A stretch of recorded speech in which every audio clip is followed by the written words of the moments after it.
Welcome to Unique People Stories.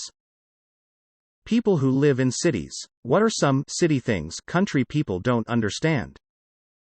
Being polite and talking to everyone who talks to you will get you finessed. Eye contact is an invitation to talk. Smiling is an invitation to talk. People in the city aren't rude for avoiding these. They're just tired of every conversation they have with a stranger ending in them getting asked for something. I moved from the country to the city and knew better. Unfortunately, when my parents visit, especially my dad, I have to explain that nobody wants to be nice, polite, pleasant, or give you anything of value. If someone is trying to interact with you, they want to take something from you. Eyes front and don't engage with anyone but me.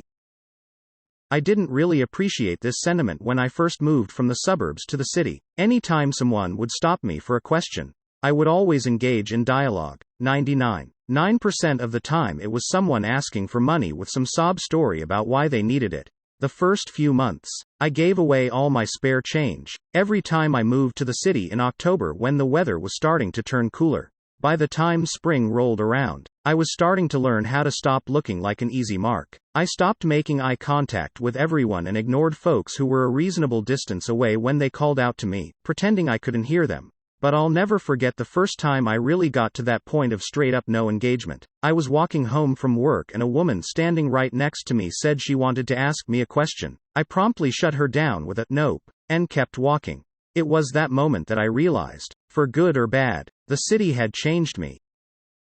I've always been generous, and stopped to talk to people who wanted a moment of my time and a little of my dime. For about a decade I'd always be receptive to that eye contact. Always stop when I see you them want to approach me. Always give them some time and some money. But over these years it wore me down. More people want something. The same people want more. Many of those don't remember me from yesterday or the day before yesterday. And many get angry or insulted when I say no to giving money after I stopped and talked to them. Like I was wasting their time. I get it. You don't understand why I can't spare you those €5 or francs. But there's only so many people I can give money to. And only so much money I can give. Not to mention, there's only so much mental energy I have for these I only see you as a walking wallet interactions. It's a nasty cycle. I always felt like ignoring beggars and other such individuals and acting as if they were invisible dehumanizes them. But being on the receiving end of this dehumanization and being seen as just a utility for so many years made my heart grow hard towards them. After some time, I could no longer handle it, and just stopped being receptive to the interaction altogether. I'd rather ignore you than have you be pissed at me for not giving you money. It is faster for me to ride my bike to work than it is to drive, and I feel healthier both physically and mentally. It's not that we aren't friendly. There are just so many people we can't say hello and chat with everyone or we never get to our destinations. I love going to small towns and just dialing my brain back 20 miles per hour and enjoying the people, small talk, hitting yard sales, visiting small restaurants where the staff engage you. It's a different conception of politeness. It feels rude to take up the cashier's time talking about their life when there's a dozen people behind you waiting to check out. Basically, the polite thing to do in the city is to be as unobtrusive as possible, because you recognize other people have their own lives they want to get back to. You walk on the left side of the escalator and stand on the right side so people can pass by you if they are in a hurry. You don't stop random people for chit-chat because if they are walking somewhere, they probably have a train or a bus to catch. You don't hold up lines with conversation because you don't want to make everyone else wait also. The cashier saw probably 100 people that day. Imagine if they had to chat with everyone about their day. You don't stop in the middle of a busy sidewalk because then you become an obstacle for others. But it's not unfriendliness. In fact, if you stop people and ask for help or directions, they will help you. It may feel curt, but it's usually not out of annoyance. It's because they don't want to take more time than needed, so they'll be as quick and efficient as possible. In smaller towns or more rural areas, the way to be polite is to give more time to others. In urban areas or bigger cities, the polite thing is to take less time from others. You don't really have to plan trips to get stuff. Like if we needed some milk, we wouldn't have to take inventory of our entire fridge just to see if we can get enough needs to justify a trip to the store. Most of the time we can just walk to our local shops, buy what we need, and walk back. Going carless. I moved from a small town to a fairly major US city a year ago. People from back home are completely baffled when I tell them I didn't bring my car here and I don't really want to. Most essential things are within walking distance. Public transportation works just fine 90% of the time, and Uber's always an option for the 10% it doesn't. Sure, it's inconvenient at times, but I'm saving hundreds of dollars a month. Well worth it. One of many reasons why I infinitely prefer the city. I've lived in big cities and grew up in small country towns. I prefer big cities. One big thing I love about big cities is that not everyone knows your business. You can be yourself without being prejudged for your family or what some ancestor did in the past.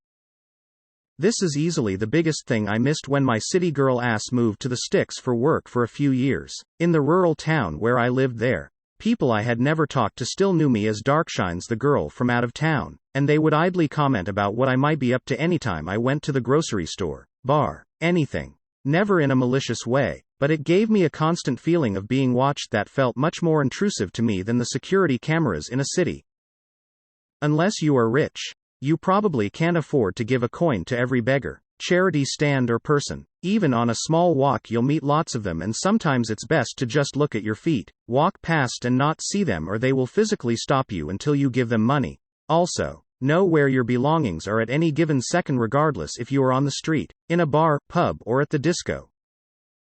Our standards of politeness is different. What you would consider rude, such as ignoring other people, is not to us, and likewise what you would consider polite, such as greeting people you don't know, would be considered rude in the city. In the city, your privacy is key, and the polite thing to do is respect other people's privacy and personal space. They get to choose when to interact with people, not you, and you forcing yourself into their space and their privacy is, to be frank, rude as fuck.